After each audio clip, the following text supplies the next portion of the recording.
Good morning बच्चों। आज हम लोग पढ़ेंगे main features of Indian agriculture का नेक्स्ट पार्ट। मतलब कुछ हम लोग पढ़ चुके थे कल, ठीक है, तो इसको अगला पोर्शन हम लोग पढ़ रहे हैं और आपके सामने लेसन है। ओके, तो मैं शुरू कर रहा हूँ। For irrigation they depend largely on monsoon which are uncertain, unreliable and irregular. सिंचाई के लिए बहुत तमाम ऐसे जगह हैं जहाँ पर जो है सिंचाई के लिए लोग जो है मानसून पर डिपेंड करते हैं और जो कि एकदम अनसर्टेन है, मतलब उसका निश्चित नहीं है कब होगा, इरिलायबल, उसकी कोई रिलायबिलिटी नहीं है, ठीक है, और इरेगुलर है, मतलब कब होगा कब नहीं होगा इसका कुछ वो नहीं। Floods and famines are frequent and hence there is a acute shortage of food. ये जो बाढ़ और जो सूखा वगैरह है ये अक्सर आते रहते हैं, ठीक है, तो जिसकी वजह से बहुत ही मतलब भोज्य पदार्थ की जो है उसकी बहुत ज़्यादा कमी हो जाती है, ठीक है। There is also a lack of credit and marketing facilities as well.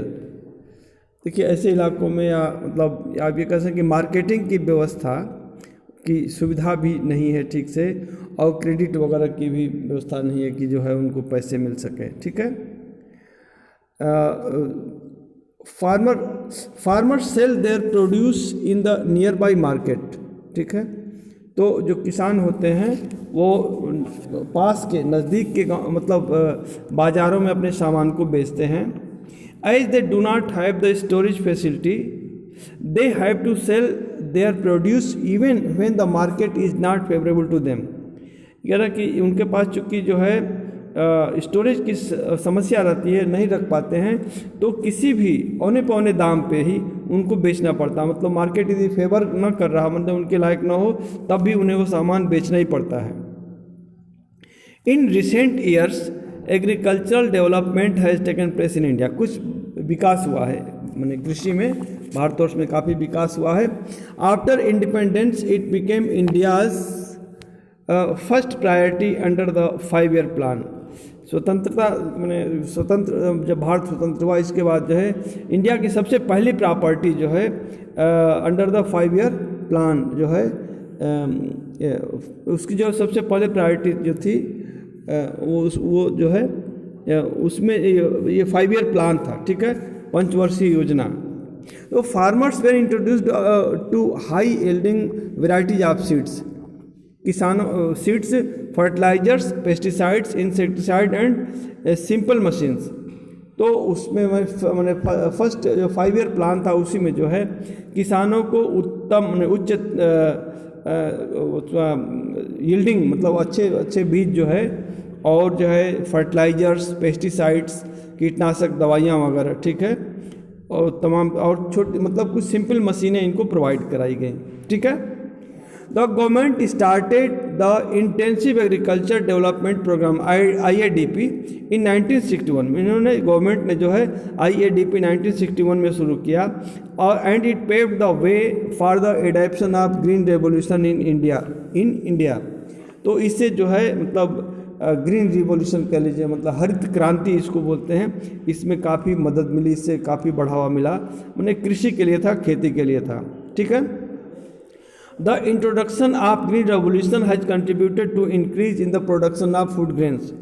Green revolution के इंट्रोडक्शन से जो है मतलब भोजन के दाने, जिसे जो ग्रेन्स हैं, दाने हैं, जो सीरियल्स कह सकते हैं, उनकी उसमें मात्रा में बहुत ज़्यादा बढ़ावा हुआ, बहुत ज़्यादा इंक्रीज हुआ।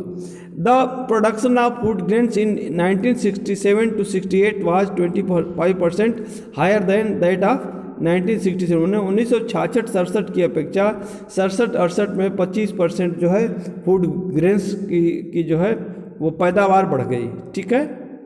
Under 5 year plan many multipurpose projects and irrigation projects were launched to bring more land under irrigation.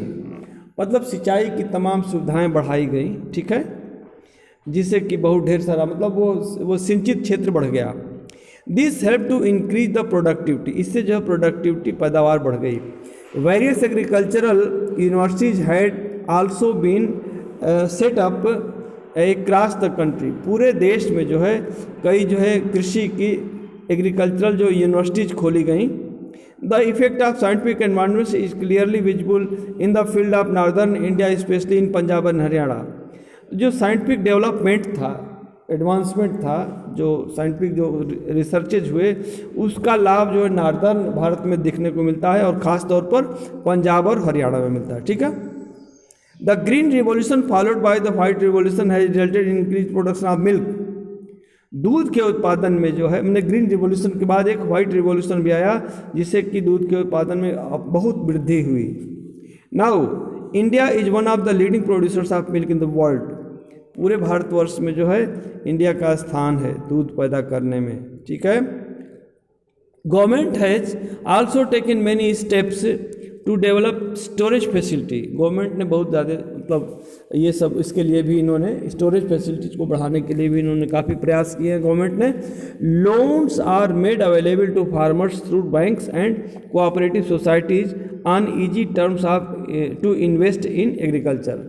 माने खेती में जो और पैसा लगाने के लिए जो है तमाम तरह के जो है कोऑपरेटिव सोसाइटीज़ और बैंकों ने जो है इजी लोन मतलब आसान किस्तों पे जो है उन्होंने लोन जो है जारी किए हैं। ठीक है। टेक ओवर इट में देखिए, how was the green revolution useful for farming. Farming के लिए ग्रीन रिवॉल्यूशन कैसे वो हुआ, आप लोग वर्कआउट कर सकते हैं। यूएसए देखिए, यूएसए में जो है जो फार्मिंग वगैरह कैसे होती है। An average farm in USA is very large, बहुत बड़े बड़े होते हैं farm. It is about 250 hectare in area, while in India it is only 2.3 hectares. यहाँ पर 2.3 हेक्टेयर एवरेज उसका फार्म की जो है एरिया है। ठीक है। और जबकि वहाँ पर 250 हेक्टेयर है। ठीक है। The low lands of USA are very vast and fertile. जो लो लैंड्स हैं वो बहुत ही दूर तक फैले हुए और बहुत ही उपजाऊ हैं। ठीक है। The temperate grassland in USA are called prairies. उन्हें प्रेयरीज बोलते हैं जो टेम्परेट ग्रासलैंड हैं। ठीक है। जो मध्यम दर्जे के जो है थोड़ा वो हैं ग्रासलैंड्स हैं। Which stage from Rocky Mountains in the west to Great Lakes in the east.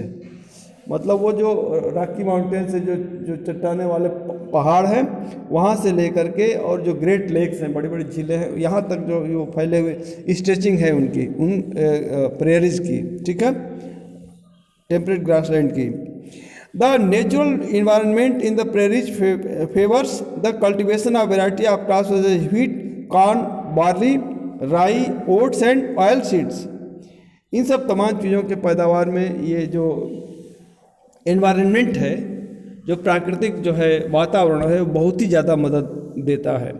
The farmers do the cultivation for work unhampered and use power machinery for sowing to reaping, threshing and then storing the crop in the godowns. ये कह रहे हैं कि जो है वो farmers do cultivation work unhampered, बिना रुके हुए, कोई बाधा नहीं है। एंड यूज पावर मशीन, और जो है हर एक कार्य में वो पावर मशीन का यूज करते हैं। बोने से लेकर काटना और उनका थ्रेशिंग करना और इवन उनको रखना स्टोर वगैरह में रखना, हर जगह मशीनों का ही यूज करते हैं वो लोग। ठीक है। और typical wheat farm in USA has a fleet of agriculture machinery including tractors, tillers, harvesters, combines, seed drills, harrows, trucks and wagons. ये कह रहे हैं कि एक टिपिकल मैंने एक जो है मतलब एक वहाँ का जो एक फार्म हाउस है या मतलब जो किसान है वो जो है एक पूरा अच्छा खासा जो है एक ग्रुप रखता है मशीनरी का। जैसे कि जो है वो ट्रैक्टर्स हैं, टिलर्स हैं, हार्वेस्टर कंबाइन हैं, सीड ड्रिल्स है, हैरो, माने ये सब कोई उसमें जुताई करने वाला है, कोई उसमें निराई गुड़ाई करने वाला है, कोई उसमें कटाई करने वाला है। सीड ड्रिल्स बीजों को बोने के लिए भी अलग अलग मशीनें हैं, हैरोज हैं, ट्रक्स एंड वैगन्स है, सामान को ले जाने के लिए वहाँ से खेतों से और स्टोर तक ले जाने के लिए भी उसमें तमाम ट्रक्स वगैरह हैं। ठीक है। द हार्वेस्टर कंबाइन ये giant machine which can reap, thresh and sack the wheat in one operation. एक ही बार में वो जो है उसको काट सकती है, उसकी थ्रेशिंग कर सकती है और उनको बोरे में भर सकती है एक ही ऑपरेशन में। ठीक है। Hence the production is very high and farmers earn a lot of profit. इसलिए जो वहाँ का प्रोडक्शन बहुत हाई होता है और किसान जो है बहुत ढेर सारा लाभ कमाते हैं, ठीक है। Because of their good financial position the USA farmers are able to buy the latest machines, ठीक है। ये कह रहे हैं कि चूँकि उनकी फाइनेंशियल कंडीशन बहुत ही अच्छी होती है तो इसलिए वो किसी भी एडवांस मशीन को तुरंत खरीद सकते हैं। Hybrid seeds, best fertilizers and use of latest techniques in farming have increase their production. इतने कि हाइब्रिड सीड मैंने अच्छे सीड्स हैं जो हाइब्रिड सीड होते हैं और जो कि उनकी पैदावार बहुत होती है, बेस्ट फर्टिलाइजर्स हैं एंड ये लेटेस्ट टेक्नोलॉजी उनके पास होती है, तो इससे जो उनकी प्रोडक्शन बहुत ज़्यादा बढ़ गई, मेनी टाइम्स मोर, बहुत कई गुना बढ़ जाती है। Due to lack of manual work only 3% people in USA में देखिए, चूँकि मैनुअल वर्क वहाँ कुछ हो ही नहीं रहा है, सब कुछ मशीनों से हो रहा है, इसलिए केवल 3% लोग ही वहाँ पर खेती में इंगेज्ड हैं, ठीक है, एग्रीकल्चर, और कंपेयर टू 64% इन इंडिया, जबकि भारतवर्ष में वो 64%, 64%।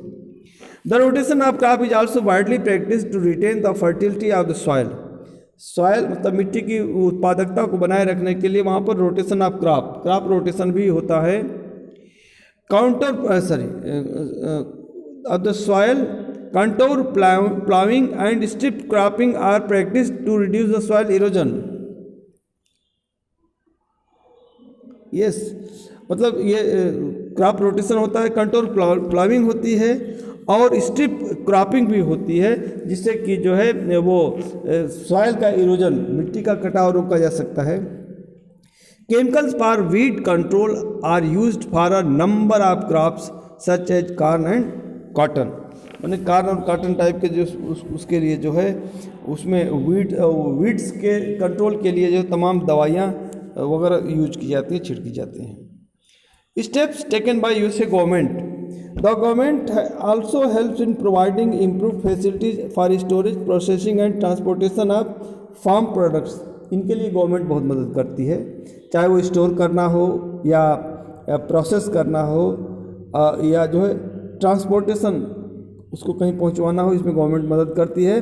The use of cold storage and refrigerator help in the safe delivery of many perishable foods, जो ख़राब होने वाले हैं, पता चला 24 घंटे में वो ख़राब हो जाएंगे। हरी सब्जियां हैं जैसे 2 दिन के मैंने 1 दिन के बाद वो सब धीरे धीरे सड़ने लगती हैं, तो ऐसे चीज़, या फल वगैरह हैं, तो ऐसे चीज़ों की जो सप्लाई के लिए स्टोरेज, कोल्ड स्टोरेज और रेफ्रिजरेटर यूज किए जाते हैं।